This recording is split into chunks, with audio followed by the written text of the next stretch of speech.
guys, it's Shay. Welcome back to Bringing Life Home.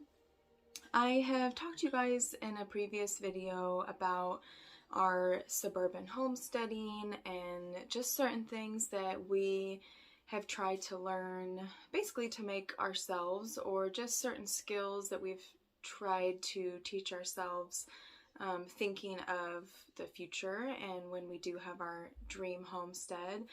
These are skills that we want to know.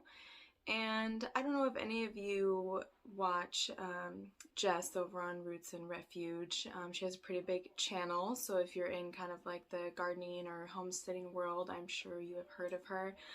But she always says the saying to make your waiting room your classroom. And even if your current situation is not your dream situation and you have way bigger dreams than what you physically have at your fingertips right now, try not to let that keep you from learning skills that you want to learn, and learning just what you can in the moment that will help you in the future when you do get to those goals. So as I've mentioned before, we're somewhat limited in our older home that I don't have like a huge pantry or a lot of storage to do certain things like canning or large food preservation.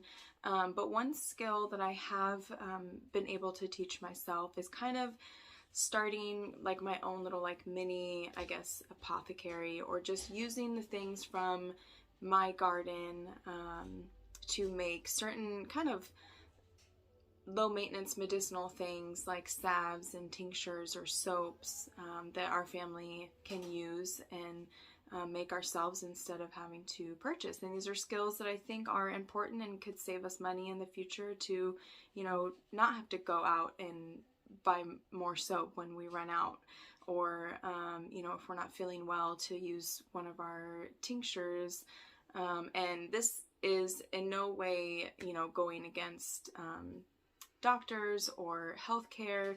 There's a time and place for all of that. So this is not a video to say that I make these things to replace healthcare. I just like to have things available in our home for us to use kind of as just a initial first aid kind of thing. And if that's all that we need in the moment, then great. And a big part of it, again, is just the skills, so that in the future, if certain other things aren't available to us, or we want to save our funds for something else, then we have these skills to make these things ourselves at home. So I've shown some of these things to you guys before, like our tinctures that I make healing salves or like body balms, and then as I said, different soaps. So basically the point of this video is just to kind of show you guys some of the resources that I have used on my kind of like herbal journey. So I try to grow as many medicinal herbs in my garden as possible, and I like to use them for different things. Sometimes to eat, like doing like an herbal salt, or with our cooking, or like the medicinal things here that I've shown you. So every year I kind of try and make something new. I've even done like smudge sticks, or I think this year I'm going to try to do some like Christmas ornaments with like dried herbs, which obviously isn't a medicinal thing, but just saying, like, I try to use herbs in as many different ways as I can. And these books that I'm going to show you are kind of like what I've used as a resource to learn and see different ways that I can use these herbs and what they're useful for. So I'll link all of the Amazon links for these books, at least that I'm able to find, down below if you're interested.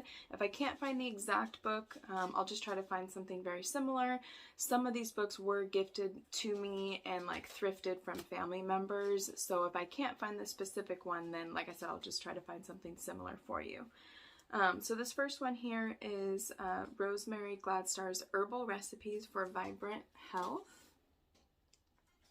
And I don't think that any of these I have read, like, honestly, cover to cover. I mostly use these resources to look up like a specific herb, or let's say I'm wanting a home remedy for a certain illness specifically. I will like use the index in these books to find that and learn more about the specific thing that I want to learn about. Okay, the Wild and Weedy Apothecary. This one has, it's all black and white, but it does have some pretty pictures in here. Let's see, like this here.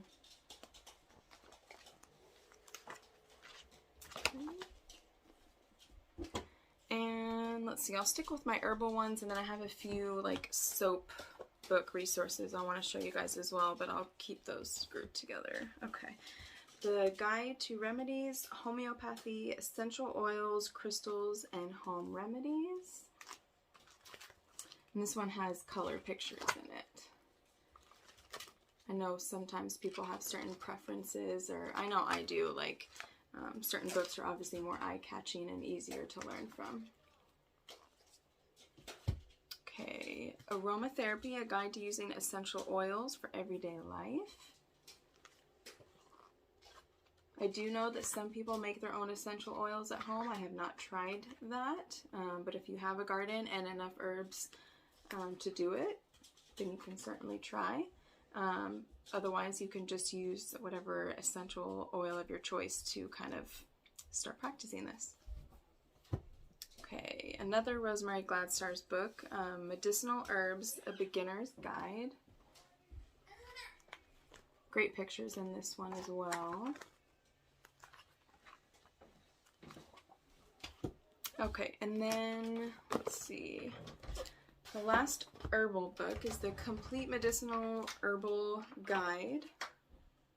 This one's probably one of my favorites. I think that I've used this one more than the rest.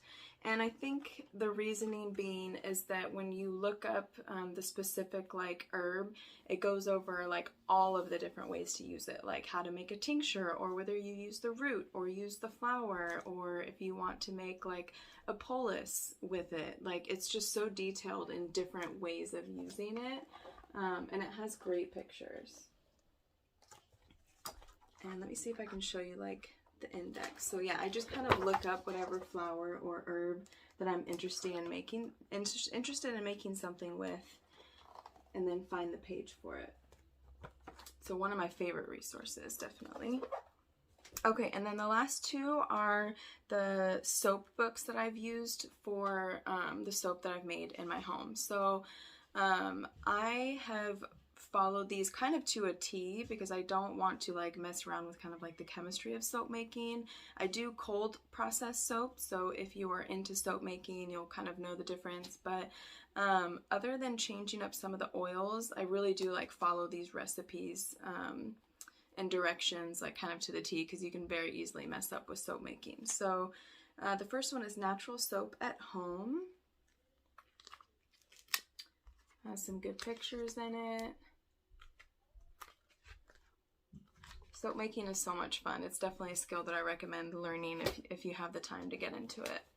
And then my favorite one, probably the one I use most out of these two, is the Natural Soap Making Book for Beginners. This one is my favorite, and I've made so many in this book. It doesn't have as many pictures, but it's just so easy to follow. Like it's definitely a beginner. Oh, it's definitely a beginner book.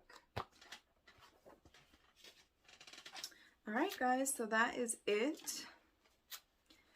If any of you have any like herbal books or soap making books that you would recommend, please let me know down below. I'm always looking for other books for good resources and to try new things. If you have kind of started your own like apothecary at home, I'd love to know what you have made. A lot of people make like elderberry syrup. That's kind of like a popular one that people have gotten into that's pretty easy to make at home. I've done that a couple times. So yeah, let me know in the comments what you guys have done, and I hope you got something out of this. I'll see you guys soon. Bye.